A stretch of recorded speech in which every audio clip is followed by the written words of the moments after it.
My husband, whose attitude often veered into misogyny, constantly belittled me as a stay-at-home wife. Every time I attempted to assert myself, he would threaten me with divorce. "Challenge me, and we'll get a divorce," he'd warn. Then, one day, I uncovered a secret of his. From that moment on, my respect for him vanished, and I knew it was time for a change. I was done being the submissive wife he could scorn. Armed with the divorce papers he prepared, I set my plan into motion. My name is Megan. After losing my father in high school, it was just my mother and me. Thanks to the inheritance he left, I was able to attend an IT vocational school and find a place in the workforce. I was finally starting to give back to my mother. But just as I was finding my footing, she passed away from a sudden heart attack. Feeling completely alone, my savior appeared, my current husband, Scott. After I started at my new job, Scott took it upon himself to mentor me, guiding me through the complexities of the corporate world. He was a pillar of support when my mother passed away, showing genuine concern for my well-being and encouraging me to lean on him more. From that point on, I relied on Scott not just for career advice but for personal support as well. Scott was a constant presence in my life, always leading and reassuring. "Megan, you really can't imagine life without me, can you?" he would often tease. When we began dating officially, he proposed with a promise. "From now on, I'll protect you for the rest of our lives. Let's get married." Following Scott's suggestion, I left my job after our marriage to become a full-time housewife. My new role was to create a comforting home so Scott could focus on his work without distractions. However, living up to Scott's high expectations proved challenging, and I struggled to meet his standards and manage the household chores. "Hey Megan, what did you do all day?" my husband would ask, his tone often tinged with frustration.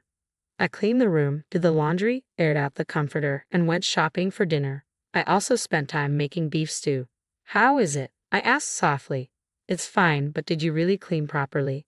"Why do you ask?" "There's dust on this shelf." "Oh, I must have missed that. I'll make sure to pay closer attention next time. If you're home all day, you should make sure the housework is done right." I'm sorry." Scott continued to impose a superior-inferior dynamic in our marriage, just as he did at work. One day, he commented, "What's with this meat and potato stew? Is it not to your liking?" I asked, concerned. "Why is there pork in it? It's supposed to be beef." "In my family, we always use pork for this dish." "That's probably because your family couldn't afford beef," he said dismissively. "Are you implying that my salary isn't sufficient?" "That's not what I meant at all," I replied, trying to explain. Scott would harshly reprimand me whenever things didn't go his way, frequently belittling me for being the child of a single-parent family and lacking common sense. He began spending his weekends away from home. One day, I asked, "Hey, Scott, where do you go every weekend?" His demeanor darkened. "Why do I need to explain my plans to you? It's not about reporting. I'd just like us to spend more time together on weekends. You have the whole week to relax at home while I'm at work. Let me enjoy my days off the way I choose. I'm not asking you to take me out. I just want us to have some quiet time together." "That's exactly what I can't stand," Scott muttered as he stormed off to the bedroom. "I married a woman with no special talents and let her be a housewife. All you need to do is stay quiet and handle the chores." The next day, he handed me a piece of paper. It was a divorce notice with his name already filled in. "What's this?" I asked, shocked and confused. "You don't even know what this is. I guess single mothers don't teach their kids the basics," he replied dismissively. "Scott, are you saying you want a divorce?" "This is a warning," he said coldly. "It's because of that disrespectful comment you made yesterday. If you ever speak to me like that again, I'll divorce you immediately." "But why?" I asked, bewildered. When Scott made that comment, I was left speechless. With no family to turn to, I had nowhere else to go. Since then, I had no choice but to quietly watch him leave every weekend. One day, while cleaning the house as usual, I noticed his computer was still on. As I moved to turn it off, I glimpsed the screen and saw a hotel resort homepage. Could this be a couple's trip? I thought, a flicker of hope brightening my mood. Maybe, despite his harshness, Scott still cared about me. From that day on, I put extra effort into my housework, eagerly waiting for Scott to mention the trip. However, despite my anticipation, he never brought it up. Curiosity got the better of me, and I began checking the computer more frequently. The browsing history revealed that Scott was still searching for hotels.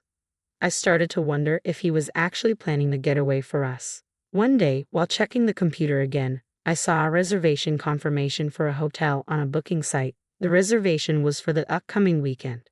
It seemed he had finally picked a hotel for us. Eagerly anticipating an invitation, I waited for Scott to mention the trip. By Friday, my patience wore thin, and I asked, "Scott, don't you have something to tell me?" He looked at me, a bit taken aback. "What are you talking about?" I hesitated to press him further about the trip. His mood soured, and he went to bed early. The next morning, I found him already dressed and ready. "Good morning, Scott. Why are you dressed up so early?" "Oh, it's nothing. I'll be leaving once I'm ready. I won't be home today," Scott said curtly before quickly preparing himself and heading out the door. What was going on? Had he changed the reservation? I checked the booking details and saw that the name in the companion section was no longer mine but another woman's. Companion, Lily, 25 years old. In that moment, everything became clear. Scott wasn't planning a trip for us. He was planning the getaway with a young woman named Lily. All my feelings of love, gratitude, and respect for Scott dissolved instantly. Acting swiftly, I decided to verify his affair. I went to the hotel where Scott had made the reservation. When I arrived, I saw him and Lily cheerfully entering the hotel. I made sure to take photos as evidence, firmly imprinting the scene in my mind. When I returned home, I thoroughly examined our computer. After some searching, I found text messages between Scott and Lily, along with photos of them together. Now I had the evidence to confront him. I decided to wait until he came back from his trip. Until then, I spent the day wandering aimlessly and later enjoyed the solitude of my empty house. Scott's usual scolding for my laziness seemed like a distant memory. The following day, I skipped housework, ordered takeout, and spent the day however I pleased. On Sunday night, Scott finally came home. "Welcome back. You're late, aren't you?" I greeted him from the sofa. His eyes widened at the sight of me lounging there. "What's going on?" he asked, bewildered. "What do you mean, what's going on? Why are you surprised to see me still on the sofa?" When I didn't greet him at the door, Scott's anger flared. His eyes fell on the delivery bag on the table, and his frustration grew. "Hey, what's this? Living it up while I'm away?" he demanded. I sighed and replied, "And where were you staying this weekend, Scott? Were you having a good time? If you knew, you wouldn't be acting like this. Sounds like you want to see it again," Scott said, rummaging through a drawer. "Wait, it's not here." His anger erupted. "Where did you hide the divorce papers?" "They're gone." "What?" I asked, confused. Scott's frustration nearly boiled over at my response, but then he let out a sarcastic laugh. "So, that's it," he sneered. "You threw away the divorce papers because you don't actually want to divorce me, thinking I wouldn't leave you. You're truly clueless. It's a shame your mother didn't raise you better." "I don't understand what you're talking about," I said, bewildered. "So you're playing dumb now, huh? Fine, I can get more divorce papers from City Hall anytime. I'll just go get some right now." "I didn't say I threw them away," I replied. "Then where are they?" "They're not here because I've already submitted them," I said calmly. "What? Didn't you hear me? I signed those divorce papers and submitted them to City Hall yesterday." "Wait, you submitted the divorce papers? Do you even know what that means?" Scott asked, bewildered. "Of course I do," I replied. "Submitting the divorce papers means the divorce is finalized." "Are you saying you didn't know that, Scott?" Scott's face turned beet red at my mockery. "Don't mess with me. You lived comfortably on my salary." "Comfortable?" I shot back. "Where's the comfort in a marriage with someone who constantly belittles and ridicules me and never shows any appreciation for all the housework I do?" "Belittle you?" "Absolutely. As a housewife, you're clearly beneath me, the breadwinner. If you're going to act like this, I'm done. Go be on your own and see how foolish you've been. Get out right now." Scott erupted in anger, kicking me out and shouting. Anticipating this, I had already packed my bags. It was the right call. I grabbed my suitcase and left the house with a sense of pride. On impulse, I rented a weekly apartment and spent the night there. The next morning, I noticed an overwhelming number of missed calls from Scott. Just then, he called again. "Oh, what's up?" I answered. "Don't what's up me. Where are you?" "It's none of your business. We're not married anymore. Stop fooling around. The divorce papers you submitted aren't invalid." "But you signed them yourself," I pointed out. "I wasn't serious. You probably acted out of confusion too, didn't you?" After a night's rest, you should be more clear-headed. If you apologize, I'll forgive you. Just come back. I don't think I have anything to apologize for. How dare you test me, your husband? I supported you all this time. If I leave you, you'll be alone again. Is that what you want? I realized something. It's better to be alone than to be with someone who doesn't care about me. I could sense Scott's fury seething on the other end of the phone. Scott's voice thundered through the phone. What? I've made compromises. Fine. I don't care about you anymore. You'll regret this. I'm pretty sure you'll be the one to regret it. You can't do anything. You're just a loser. With that, Scott slammed the phone down in a fit of rage. I used to be terrified of his outbursts, but now I felt a deep sense of contentment. He didn't reach out for several days. Then, a week later, I received a call from him on my cell phone. Megan, what is this bill? After confirming Scott's affair, I had asked my lawyer to file for damages. It seems he had finally received the bill. Oh, did it arrive? The details are all clearly listed on it, I replied. Why should I pay damages? You're the one who walked out. I even offered to work things out, but you stubbornly refused to come back, Scott argued. Actually, you're misunderstanding. The damages are for your affair, I clarified. My affair? With whom and when? Scott demanded. With Lily, 25 years old. You've been seeing her for a year, I said calmly. How do you know? You left plenty of evidence on your computer. Did you really think I wouldn't find out? Did you really believe I was that naive? Scott seemed to doubt my claims. Angrily, he retorted, Evidence? You're lying. There was nothing like that on the computer. Yes, that's right. I knew you weren't stupid enough to leave texts and photos with your mistress on your computer. You can't fool me, I said confidently. Why don't you see for yourself whether I'm bluffing or not? I challenged.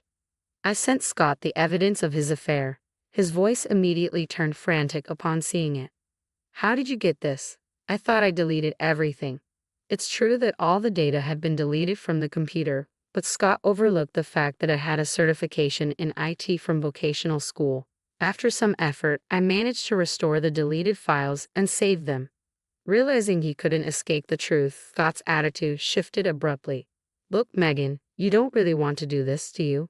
Yes, I had an affair with her, but it was just a fling. You're the one I truly love. You can't live without me, can you? Scott pleaded. I realized then that this was just his manipulation. Being with you only eroded my self-confidence. Instead of feeling protected, you were destroying my self-esteem. You're just playing the victim, Scott snapped. Without my salary, you wouldn't be able to survive. Sure, you get some harsh words now and then, but that's reality. I can't bear the thought of you, who betrayed me, enjoying yourself while I suffer. I'm holding you accountable for what you've done. That's what the damages are for. Scott finally recognized my resolve and reverted to his usual verbal abuse. Fine, I'll pay. I didn't realize you were such a spiteful person. I felt sorry for you being alone, so I got involved with you, but it was a huge mistake, Scott said, his voice dripping with disdain. Same to you, I retorted. You picked me because you thought you could control me. I should have seen that from the start. You're probably with your mistress, Lily, because she's young and obedient. Pay the damages and go be with her. You'll soon realize that you're destined for a lonely life. Despite his bravado, Scott transferred the agreed-upon amount of compensation to me as required by my lawyer. A few days later, he contacted me again. Megan, could you return some of the money to me? What? I exclaimed, unable to keep my voice down. I've never heard of returning a compensation fee. Besides, after paying the damages and dividing our property, you should still have plenty of savings left, right? Well, that's the problem. My savings are running low. I've swallowed my pride to ask you for help, Scott admitted. It turned out that Scott, having invited Lily to live with him, had given her his credit card for emergencies. However, she had started spending recklessly, depleting nearly all his savings. Desperate, he was now turning to me for assistance. Frustrated, I responded, I may have been foolish not to see through you before marrying, but you're just as naive for not noticing your mistress's spending habits until it was too late. I realize now that you're the only one for me, Megan. You must feel lonely being single too, right? Seriously, will you ever grow up? Do you think I'll be single forever? I asked, exasperated. Don't tell me you've found someone else, Scott said, his voice tinged with concern. No, I haven't. And please stop comparing yourself to others. I replied. Well then, what is it? You don't have family anymore, right? He pressed. With the money my parents left me, I've started a new business. I'm surrounded by great colleagues, and I barely have time to feel lonely, I said confidently. You with no special skills starting a business. Scott scoffed. Are you still insisting on that? Can't you just admit that your negative attitude affects everyone around you? I countered. Me, ruining? Scott's voice trailed off, incredulous. You belittle others until they lose their confidence and spoil your mistress until she gets out of hand. Unless you change your selfish ways, neither you nor anyone around you will ever find happiness, I told Scott firmly, rejecting him once and for all. After that, he never reached out again. It seems he realized that he could no longer look down on me now that I was successfully running my own business. Rumor has it that Lily dumped Scott immediately after draining all his savings. With his tendency to either belittle or indulge others without forming genuine connections, Scott will likely struggle to find a lasting partner. If anyone is destined for a lonely life, it's Scott, not me. With that in mind, I dedicated myself to my work once more.